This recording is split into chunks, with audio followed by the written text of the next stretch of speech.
Alright guys, welcome back to the channel. My name is Randall. This is the McClures. We react, review, we make fun of, we laugh at stuff over here. Links in the description if you want to support. We're checking out, is it Stefanik? Anyways. Rep Stefanik slamming DOD for proliferating woke ideology in military schools and stonewalling investigation. Apparently she drops the hammer here. Let's see what she's talking about. To begin questions, I will yield 5 minutes to Representative Stefanik.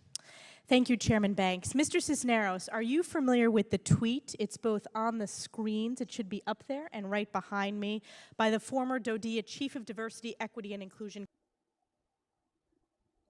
So this is the former DOD Equity and Inclusion Officer? Chief Equity and Inclusion Officer?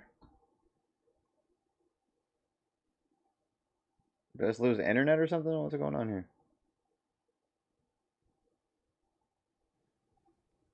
Are you familiar with the tweet? Are you familiar? Can you please read the tweet aloud? So exhausted at the white. That's my favorite thing is when they get them to read it on the record.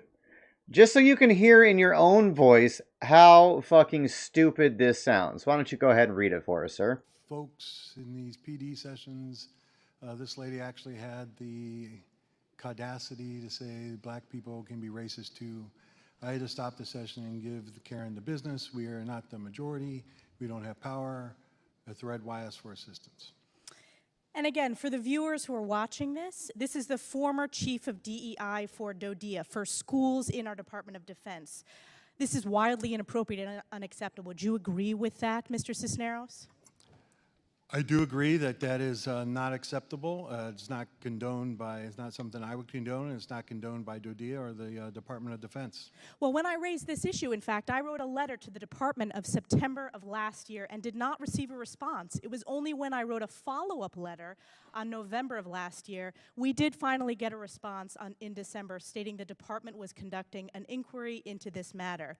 Today, 6 months after that initial inquiry, you responded 3 hours prior to this hearing, which is a trend for Biden administration officials at the last minute scrambling before these hearings, claiming that you determined Ms. Wing was speaking, quote, in a personal capacity and that her colleagues never heard her made similar comments at work. However, interestingly, in the letter, which I want to submit for the record, without objection, it also states that she has been transferred as part of headquarters restructuring. She was reassigned to another position that does not include diversity, equity, and inclusion specific responsibilities. I have a feeling that has to do with the fact that we have shined light on this. But my question for you is, will you commit to making the review and the findings publicly available to Congress and to service members?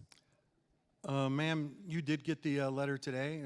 I apologize that it did not come sooner, but I will say also my team has been down here, the DODIA team as well, to talk with staff on this topic. No, there was no response to the letter. We were promised 30 days. 30 days after September would be October. The director of schools, Tom Brady, was down on the Hill to talk with staff as well. Don't cover up for the trend of the Biden administration. This is the second hearing in 2 weeks where the response to a letter delayed is given the day of or the day before the hearing with FBI Director Chris Wray. My question for you is, will you make the findings of this review publicly available to Congress and to servicemen and women? You know, Ms. Wing is a GS employee. She's not a senior executive. There are restrictions that we have to follow. That was a yes or no, bro. We will look into the matter as far as to see what can be shared and what can't. Simple yes or no. Well, we're requesting that. My next question for you is, have you read Kalisa Wing's books titled, What is White Privilege? What does it mean to defund the police? What is the Black Lives Matter movement? Have you read those books? I have not read those books. Are you aware, however, that those books are in DODIA K-12 schools throughout the country? I do not know, I can't say with certainty, I do not know that they are in those libraries at all, or if they have been, or if they are now. Well, they are. Do you think that's appropriate? I don't know for a fact that they are. They are. I'm telling you they are. That's why I asked you the question. You should know. You're a DOD official. I'm informing you. You should know the answer that they are available.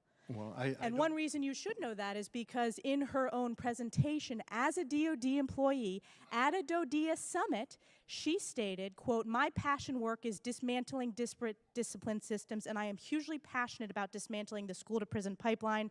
I've written a book, Promises and Possibilities, Dismantling the School-to-Prison Pipeline. Shameless plug." That's her words, end quote. So while conducting her official duties as a DoDEA employee, she advertised not only her personal social media accounts, which included this tweet, her personal websites, but she advertised her personal books. Are you aware that this is illegal for DoD employees to advertise and promote their personal books, that they will profit off of those sales? Again, this was a book that she wrote in a personal matter. It was on her personal Correct. tweet, I guess, from what I understand. No, it wasn't on a personal tweet. saying? It was at a DoD summit. In her capacity presenting as a DoD official, she promoted her book, and in fact, she stated this is a shameless plug for her book. Is that illegal, and is that appropriate? I don't know who she was talking to or what the summer was. I'm not aware with that, but I can look into it and I'll get back to you. Well, you seem to not know a lot of what's happening in the department. You seem to be inappropriate. So my expectation is that we'll continue educating you on what's happening in the Biden administration Department of Defense, but this is absolutely unacceptable. We expect that report, and I will take it as a It's definitely a theme. It's definitely a theme. They show up, they get asked questions, they don't have any of the answers, or they'll get back to them at some point, and nothing ever changes. Nothing ever changes. That's crazy. results that we delivered, making sure that she should have been fired completely, but she was at least moved somewhere else, not dealing with our kids' educational systems. Well, there are restrictions that, again, she's a GS employee. She's not a senior executive. The inquiry did find that,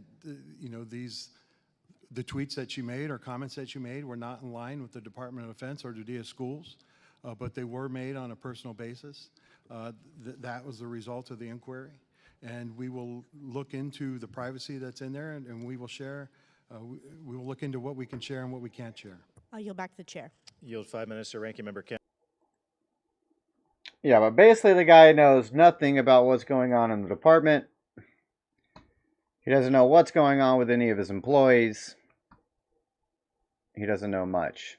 So he's like every other Biden official. That's pretty sad. Pretty sad stuff. Appreciate you guys stopping by for that one. Links in the description if you'd like to help support the channel. McClure's.store is my website. If you want to buy something made in America, go check it out. See what we have. Later, bye.